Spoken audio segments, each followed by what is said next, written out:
Now, over the last few weeks and months, we've been regularly checking in with Carly Drinkwater, an ex-Yorkie who is now living in Italy, about what things are like there. And now Italy is a couple of weeks ahead of the UK when it comes to the easing of the lockdown. So, is there anything that we can learn from our Italian friends? Carly's on the line with me now. Morning, Carly. Oh, morning, Joanita. Lovely to hear your voice again. What's it been like over the last couple of weeks? It's been a world away, actually, from what we've been speaking about over the past, like you say, weeks and months. I can't compare it because we were, if you remember, in complete lockdown. We were trapped in our houses 24/7. We were never allowed out. So, of course, we were really cooped up in four walls, lots of us without even a garden. So you literally can't compare life then as it is now. You know, we're actually coming to terms with how ridiculous it was in a way. We know why we had to do it, but you just think, God, we actually did that. We actually stayed in one space for 2 months solid. And now we can go out, we can go to the beach, we can go climbing up the hills, we can travel around the whole of Italy. I've got friends and family of my fiance who have already been on holiday. You can go to get your hair cut. We can now sit in a piazza and look at the beautiful historic buildings while having a spritz. You know, you just cannot compare life now to how it was. It sounds like it's gone back to normal. It hasn't, because there are lots of rules and regulations in place, but our mental health, maybe you can hear it in my voice. I feel like a different person. I feel like me again.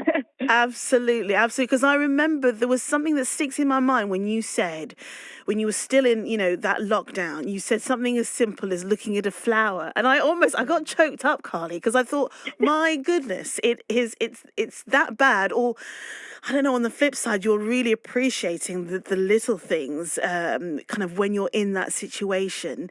You mentioned that there are still restrictions in place, though. For instance, tell us about that. Do you have to wear face masks or anything like that? Yeah, you do. Well, if you're out having a walk, it's absolutely fine in the fresh air. You know, if you're climbing up a hill or you're sitting by the sea, you don't have to wear masks. But it's any time you go into a closed space. So if, for example, in the scenario of going to the beach, you went into the beach cafe and used the toilet or bought a drink, you have to put your mask on first.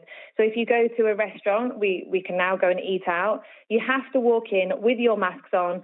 You have to sanitize your hands, and then you can only take your masks off when you sit down at the table. Then you put them back on if you need to go to use the restroom, something like that. If you go into a clothes shop, again, it's masks on, sanitize your hands, and then you have to also wear plastic gloves. And that's kind of a strange experience. I don't think it's really worth it. You can't touch the fabric. Even the rules are a little bit obscure here and there, but you can kind of see the logic. If you go and meet friends for a meal, for example, in theory, the rule is that there should be a big plexiglass divider between you to try and stop the spread of transmission. But of course, if you live together, it's fine. So they will ask you, I was a bit confused the first time when we went out for a meal, like, are you living together? Are you a couple? And I thought, what business is that of yours? And then I realised, oh, okay, so we can sit without a glass between us. Yes, yeah, he's my fiance, we live together. I need to know, Carly, how are they behaving there? Are they largely sensible or have they gone a bit wild?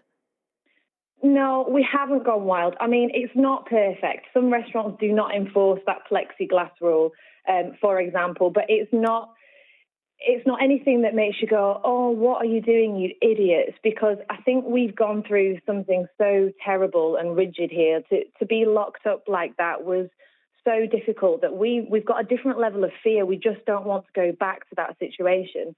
And as I say, it's not perfect. You're going to get groups of young people maybe meeting in the park, but it's not like the pictures I've seen, for example, on Bournemouth Beach. Yeah. You know, there's strict regulations on the beaches, for example. All the sunbeds, the umbrellas, they have to be a certain amount apart. And if you don't pay for one of those for the day, for example, you just take your towel. Everyone's really cautious and respectful and gives you space. That's, of course, just what I've seen. Perhaps it might be different in the more party areas, but there aren't parties right now. Clubs, discotheques, all nightclubs are still closed. So there is this fear of a second wave. We're monitoring the cases because there's slight fluctuations, and transmission could rise again. So we are being reminded that there is absolutely no way that you can't go into certain places without a mask. That's just how it is. They will simply not let you in. So what do you make then of what you've seen on Bournemouth Beach? You mentioned Bournemouth. What did you think? I'm just so disappointed, not to sound like, an old woman with little kids, but that's how I feel. I don't understand what's happened to the pride, and also the care for other people. This isn't about someone that you don't know. This is about all of us, which includes your loved ones, your family, your friends.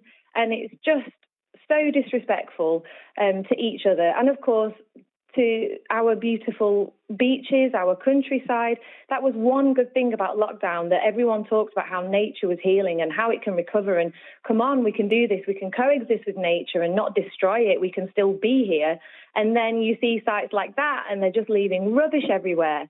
And I don't know what's happened to the UK as a nation. I've always been quite proud to be British because I felt like we had lots of great standards for others to follow. But now it just breaks your heart a little bit, doesn't it? Yeah. Carly, thank you so much for speaking to me this morning. And hopefully we can catch up with you, as obviously we've been following you through this journey as well, to see how things are. That's Carly Drinkwater, ex-Yorkie, now living in Italy, telling us about the fact that you have to wear masks absolutely everywhere. More on this story a little bit later on. Let's find out what's happening with the weather. Kat is here.